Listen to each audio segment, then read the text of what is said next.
Hello learners, welcome to edification. मैं हूं आपका दोस्त और टीचर नितेश उपाध्याय। आज का वीडियो है the thief's story word meaning का। The thief's story essential vocabulary with pictures, जिसमें मैं आपको द थीव्स स्टोरी चैप्टर की जो भी ज़रूरी इंपॉर्टेंट वर्ड मीनिंग्स हैं उनको बताऊंगा। जहां ज़रूरी पड़ेगा पिक्चर्स का सहारा भी हम लेंगे। तो चलिए शुरू करते हैं इसको। पहला वर्ड है फेयरली। फेयरली का मतलब होता है अच्छा खासा, ठीक है, काफ़ी ज़्यादा के सेंस में होता है। और मतलब जो, जैसे अगर आप किसी चीज़ को कहते हैं इट इज़ फेयरली ईजी, काफ़ी ईजी है, और बस ऐसे ही यूज़ होता है ये। और सफाई से मतलब एक तरीके से कहा जाए सही तरीके से, तो वो भी फेयरली होता है। जैसे अगर आप कहते हैं इट वाज डन फेयरली, तो मतलब इसको सही तरीके से किया गया था। कोई चीज़ फेयर होती है तो उसमें कभी भी आप पक्षपात नहीं करते, पार्शियलिटी नहीं दिखाते दो लोगों के बीच में, तो वो भी फेयरली आप डील करते हैं उस चीज़ से, ठीक है। फिर वर्ड है लीन। लीन का मतलब होता है ना, एक तो कहा जाता है नाउन की तरह ये यूज़ होता है, एडजेक्टिव की तरह, कि जिसके अंदर मतलब मोटा मोटा ना हो, जो छरहरा कहते हैं हिंदी में शायद, तो वैसा होता है। जो जिसके अंदर फैट ना हो वो लीन होता है। इसके अलावा लीन एज अ वर्ब भी होता है, किसी चीज़ से टेक लगा के खड़ा होना, लेकिन यहाँ नाउन के तौर पे यूज़ हुआ है ये, जिसके अंदर ज़्यादा एक्सेस फ्लैश ना हो, एक्सेस फैट ना हो, और कोई चीज़ जिसमें ज़्यादा मिनरल्स ना हो। लीन मीट होता है, लीन प्रोटीन होता है, लीन लोग भी होते हैं, तो ऐसे लीन का इस्तेमाल किया जाता है। फिर एक वर्ड आता है इजी गोइंग। इजी गोइंग कहते हैं किसी ऐसे इंसान को जो ज़्यादा हड़बड़ी में ना हो, जो आराम से एकदम काम कर रहा हो। इजी गोइंग कहते हैं किसी ऐसे इंसान को भी जिसको आप आसानी से धोखा दे सके, लेकिन मेनली ये लापरवाह के सेंस में होता है। जिंदा दिल, मनमौजी, ऐसा कि बिल्कुल मतलब वो मज़े से जी रहा है, उसको किसी चीज़ की परवाह नहीं है, ठीक है, रिलैक्स्ड है बिल्कुल, तो वो इजी गोइंग है। फिर वर्ड आया है फ्लैटली। हिंदी में कहते हैं इसको चापलूसी, ठीक है। आप किसी के बारे में कुछ चीज़ें कह रहे हैं तो फ्लैटली है वो। Put off. पुट ऑफ का मतलब होता है कि किसी चीज़ को पोस्टपोन कर देना, कि मैं इसे बाद में करूँगा। जैसे some people have put off their weddings due to कोविड-19 पैंडेमिक। इस पैंडेमिक की वजह से, इस महामारी की वजह से कुछ लोगों ने अपनी शादियाँ टाल दी। पुट ऑफ का मतलब होता है सामने वाले को एकाएक कंफ्यूज कर देना, जैसा कि शायद इस कहानी में भी आया था।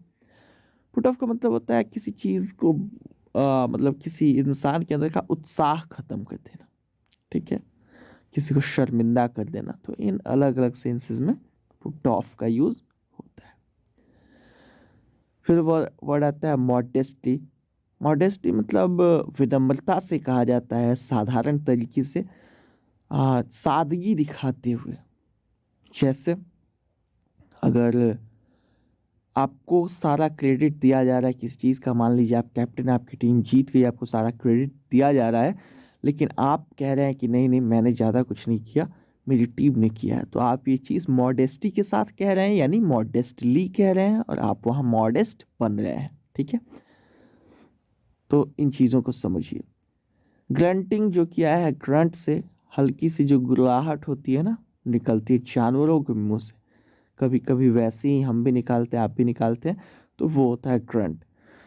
आपने सुअरों को देखा होगा एकाएक, सॉरी, सुअरों को देखा होगा आपने कि एकाएक खाते खाते वो घुर घुर करने की आवाज़ उनके मुंह से आती है, घुर घुर, तो वो होता है ग्रंट। फिर एक वर्ड आता है अपीलिंग। इसको हिंदी में कहा जा सकता है लुभावना, मोहक, आकर्षक, लुभावना, ठीक है। उसके बाद एक वर्ड आया था पैटेड, जो कि पैट से आया है, हल्के हल्के किसी चीज़ पे टैप करने से वो पैट हो जाता है, मतलब धीरे धीरे किसी चीज़ पे आप थपकी दे रहे हैं तो वो आप पैट कर रहे हैं, ठीक है। वैसे सर थपथपाना, अक्सर कंधा थपथपाना धीरे से, तो उसके लिए हम लोग कहते हैं पैट। पैटेड द बैक, पीठ थपथपाई। पैटेड द शोल्डर, कंधा थपथपाया। पैटेड द हेड, यानी कि सर थपथपाया। फिर वर्ड है ग्रेटफुल। ग्रेटफुल आभारी कह सकते हैं, जो आपको दिखा रहा हो कि आपने उसके लिए कुछ किया तो वो बहुत एहसानमंद है बेचारा, उसको एहसास है कि आपने उसके लिए कुछ किया है, तो वो ग्रेटफुल है। फिर वर्ड है ग्रैटिट्यूड। आभार, यह दिखाना कि हाँ आपने मेरे लिए कुछ किया और मुझे एहसास है, मैं आभारी हूँ, मैं आपका एहसानमंद हूँ, तो वो ग्रैटिट्यूड को दिखाया जा रहा है। ठीक है, उस भावना को ग्रैटिट्यूड कहा जाता है। फिर वर्ड है fits and starts. Fits and starts कहते हैं रुक रुक के, एकाएक रुक गया, फिर कुछ दिन के बाद शुरू हो गया। इरेगुलर जो होता है ना वो, जैसे अभी हमारे चैनल के वीडियोस तो रेगुलरली आ रहे हैं, लेकिन बीच में क्या हुआ था, मई से लेके जुलाई, अगस्त, सितंबर तक, कि ये आते थे कुछ दिन लगातार, फिर रुक जाते थे लंबे वक्त तक, फिर आते थे 2 4 5 10 लगातार। तो वो फिट्स एंड स्टार्ट्स था, मतलब चैनल फिट्स एंड स्टार्ट्स पे चल रहा था। फिर वर्ड आया है क्वियर। क्वियर कहा जाता है जो स्ट्रेंज हो, अजीब हो, जो चीज़ विचित्र हो, तो वो क्वियर है। फिर वर्ड आया है टक।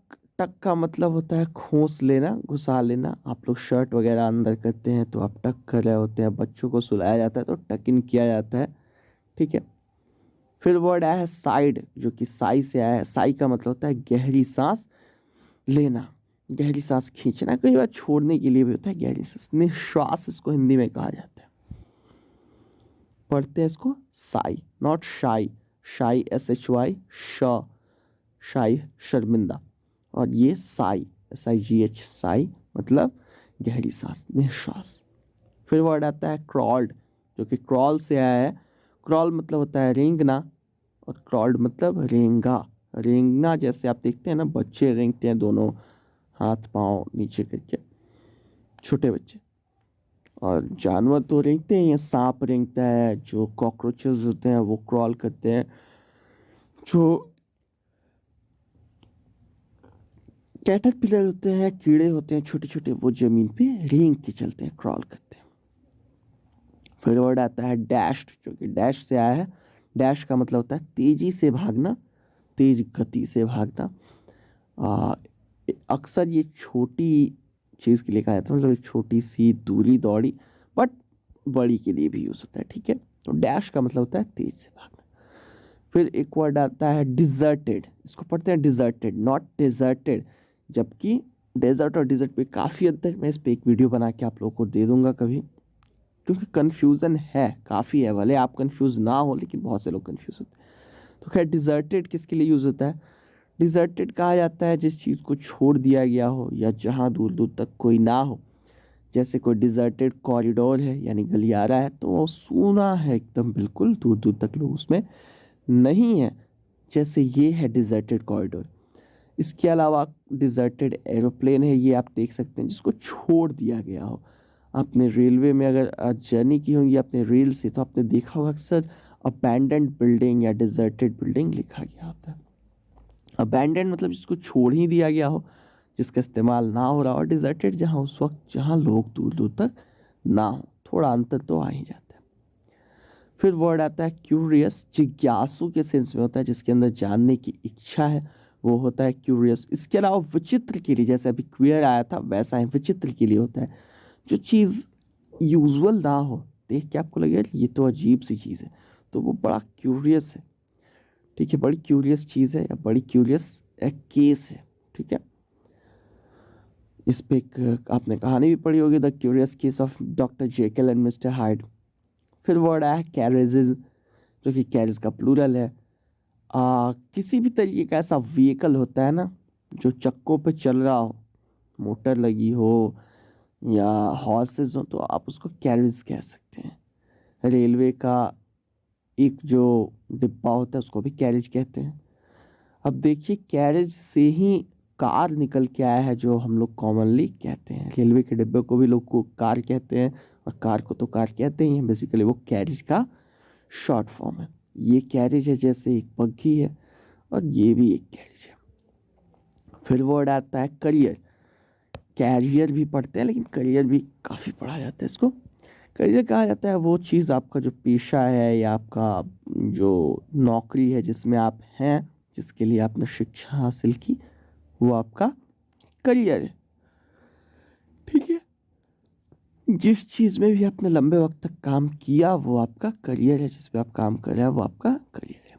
फिर वर्ड है एक्सेप्टेंस। एक्सेप्टेंस मतलब होती है ये भावना, स्वीकार करने की भावना, स्वीकृति। आपने किसी चीज़ को हाँ कह दिया कि हाँ ठीक है ये करो, तो एक्सेप्टेंस आपने दे दी उसको।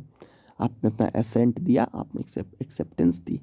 किसी चीज़ को आपने मान लिया, स्वीकार कर लिया कि ठीक है चलो अब तो ये हो गया, तो भी आपने वहाँ एक्सेप्टेंस दिखाया। किसी चीज़ को एक्सेप्ट किया आपने, तो आपने एक्सेप्टेंस वहाँ दिखाया। फिर वर्ड आया ड्रिज़ल। ड्रिज़ल हल्की जो बारिश होती है ना, हल्की हल्की, एकदम हल्की हल्की, जिसको हमारे यहाँ यूपी बिहार वगैरह में कहा जाता है फुयाना। लोग कहते हैं हल्की हल्की बारिश हो रही होती है, बिल्कुल कि फुया आ रहा है। ठीक है, छींटे पड़ रहे हैं, ठीक है, तो वो होता है ड्रिज़ल। फिर वर्ड आया है चिली। ठीक है, चिली का यहाँ पे मतलब होता है जो बिल्कुल ठंडा हो। ठीक है, आवाज़ भी किसी की बिल्कुल ठंडी हो सकती है, चिली हो सकती है, जो एकदम वो इमोशनलेस तरीके से बोले। और मौसम भी चिली हो सकता है, एकदम ठंडा हो, चारों तरफ से ठंडी ठंडी हवाएं आ रही हों। फिर है एक वर्ड स्टक। स्टक मतलब चिपका हुआ होता है, स्टक मतलब फंसा हुआ भी होता है, स्टक मतलब हक्का बक्का भी होता है। स्टिक का V2 है, बेसिकली एडजेक्टिव के तौर पे भी यूज़ होता है। फिर वर्ड आता है क्लॉक टावर। मुझे नहीं पता आपने देखा है कि नहीं, लेकिन पहले हर शहर में एक हुआ करता था अंग्रेज़ों के टाइम में। मेरे शहर में भी जब मैं छोटा था तब तक तो मुझे दिखता था। ये एक लंबा सा टावर होता है जिस पे क्लॉक लगाई जाती है, जो अक्सर ज़्यादातर रात में क्या दिन में भी वो बजता है हर टाइम पे। 1 बजे एक बार बजेगा, 2 बजे 2 बार बजेगा, एंड सो ऑन, 12 बजे 12 बार बजेगा। तो ये होता है कुछ क्लॉक टावर। पहले लोगों के पास तो घड़ियाँ होती नहीं थी, तो इसको बनाया जाता था, हिंदी में इसको घंटा घर कहा जाता है। ठीक है, फिर एक वर्ड आता है फेल्ट फॉर, जो कि फील फॉर से है। फील फॉर मतलब किसी चीज़ के लिए बुरा लगना। किसी के लिए अगर आपको बुरा लग रहा है तो आप कह सकते हैं कि आई फील फॉर हिम या I am feeling for him. ठीक है, किसी चीज़ के कष्ट से आप दुखी हैं, किसी के दुख से दुखी हैं, तो आप कह सकते हैं I am feeling for him या हर।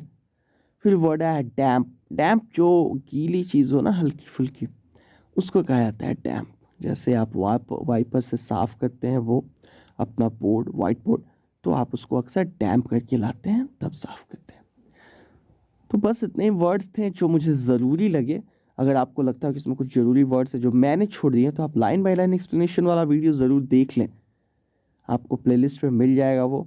आपको मिल जाएगा ना सिर्फ वो वीडियो, बल्कि आपको समझ में आ जाएगा कि मैं कभी कुछ छोड़ता नहीं हूँ। एक बार आप लाइन बाय लाइन एक्सप्लेनेशन देख लें और मैं दावा करता हूँ सब कुछ क्लियर हो जाएगा। तो मिलते हैं अगले किसी वीडियो में, तब तक के लिए stay safe, take care and keep learning. उम्मीद करता हूँ आपको ये लेसन समझ में आया होगा। अगर ऐसा है तो प्लीज़ लाइक का बटन दबाइए, वीडियो अच्छा लगा हो तो, और साथ में नीचे कमेंट करके हमें ज़रूर बताइए अगर वीडियो नहीं पसंद आया, या आप ये भी बता सकते हैं कि आप आने वाली वीडियोज़ में क्या चाहते हैं। शेयर ज़रूर कीजिए अपने दोस्तों के साथ अगर पसंद आया हो, और सब्सक्राइब ज़रूर कीजिए हमारे चैनल को।